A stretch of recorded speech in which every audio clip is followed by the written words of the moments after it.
El libro de Proverbios. La palabra proverbio típicamente se refiere a un dicho corto e ingenioso que ofrece algún tipo de sabiduría, y este libro contiene muchos de ellos, pero casi todos están en la sección central del libro, en los capítulos del 10 al 29. Pero hay muchas más cosas sucediendo en el libro de Proverbios, especialmente al principio, en los capítulos del 1 al 9, y en la conclusión, los capítulos 30 y 31. El libro ha sido diseñado con una introducción, el capítulo 1, versículos 1 al 9, y lo primero es que enlaza este libro con el rey Salomón. Ahora, recuerda la historia de Primera de Reyes capítulo 3. Salomón había pedido sabiduría a Dios para guiar bien a Israel. Así que Salomón llegó a ser conocido como el hombre más sabio del mundo antiguo. Y se nos dice en Primera de Reyes capítulo 4 que él escribió miles de proverbios y poemas y que recolectó conocimientos sobre plantas y animales. De manera que Salomón era como la fuente de la literatura de sabiduría de Israel. Así que, aunque no todo el material de este libro fue escrito por él personalmente, él es donde se inició la tradición de sabiduría de Israel. La introducción dice que al leer este libro, tú también puedes obtener sabiduría. Ahora, para la mayoría de nosotros, sabiduría significa conocimiento, pero la palabra hebrea hokmah significa mucho más que actividad mental. También se refiere a la acción, así que piensa en los conceptos de habilidad o de conocimiento aplicado. Esta es la razón por la que en el libro de Éxodo, en el capítulo 31, se decía que en Israel eran los artistas y artesanos los que tenían hokmah. Así que el propósito de este libro es ayudarte a desarrollar una serie de habilidades prácticas para vivir bien en el mundo de Dios. Y esto se enlaza con otra idea clave de la introducción, el temor del Señor. Ahora, el temor aquí no quiere decir terror, quiere decir un sano sentido de reverencia y asombro por Dios y por mi lugar en el universo. Es una mentalidad moral que reconoce que no soy Dios y que no puedo definir por mí mismo el bien y el mal, o lo correcto y lo incorrecto. Más bien, necesito humillarme delante de Dios y adoptar la definición de Dios del bien y el mal, incluso cuando sea inconveniente para mí. Ahora, esta introducción nos lleva a la primera sección principal del libro, los capítulos del 1 al 9, los que tampoco contienen proverbios cortos de solo una línea. Más bien, lo que encontramos aquí son 10 discursos de padre a hijo sobre cómo el hijo debería escuchar la sabiduría y cultivar el temor del Señor y vivir de acuerdo a este temor. Lo que significa una vida de virtud, integridad y generosidad que conduce al éxito y a la paz.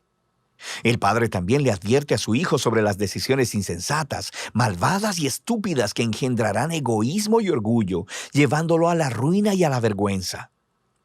De manera que el hijo debería hacer de la búsqueda de la sabiduría y del temor del Señor la meta principal de su vida, y esta manera de pensar constituye la lógica moral de todo este libro. Ahora, estos discursos del Padre también nos dan una pista sobre lo que es la literatura bíblica de sabiduría y cómo se diferencia de otras partes de la Biblia. Estos libros exploran cómo vivir bien en el mundo de Dios, pero la sabiduría no es lo mismo que la ley que Moisés entregó a Israel en el monte Sinaí. Y no es lo mismo que la profecía, que es el discurso divino de Dios a su pueblo. Más bien, la literatura de sabiduría contiene el entendimiento del pueblo de Dios, acumulado por generaciones, sobre cómo vivir de manera que honre a Dios y a los demás. Entonces, a través del libro de Proverbios, estas palabras humanas sobre la sabiduría se han reunido como palabra y sabiduría de Dios para su pueblo, lo cual se conecta con la otra cosa que encuentras en los capítulos del 1 al 9. Hay 4 poemas de la señora Sabiduría. Aquí la sabiduría ha sido poéticamente personificada como una mujer que llama a la humanidad a prestarle atención y a buscarla. La sabiduría dice que está entretejida en el tejido del universo. Así que, donde sea que veas a personas tomando decisiones sabias, ellos están utilizándola. Así que cuando ves a alguien siendo generoso, sexualmente íntegro o defendiendo la justicia, están apoyándose en la sabiduría. Estos poemas de la señora Sabiduría son una manera creativa y poética de exponer la idea de que vivimos en el universo moral de Dios y que la bondad y la justicia son realidades objetivas que ignoramos a nuestro propio riesgo. Así que temer al Señor viviendo sabiamente es vivir conforme a la naturaleza del universo. Ahora, unidos, estos dos grupos de discursos, del Padre y de la Señora Sabiduría, hacen una poderosa declaración acerca de este libro, que no estás simplemente leyendo buenos consejos, estás leyendo la mismísima invitación de Dios a aprender sabiduría proveniente de las anteriores generaciones. Así que en la siguiente sección del libro, los capítulos del 10 al 29, encontramos cientos de proverbios antiguos, y ellos aplican la sabiduría y el temor del Señor a cada tema de la vida que pudieras imaginarte. Familia, trabajo, vecindario, amistad, sexo, matrimonio, dinero, ira, perdón, alcohol, deudas y todo lo demás.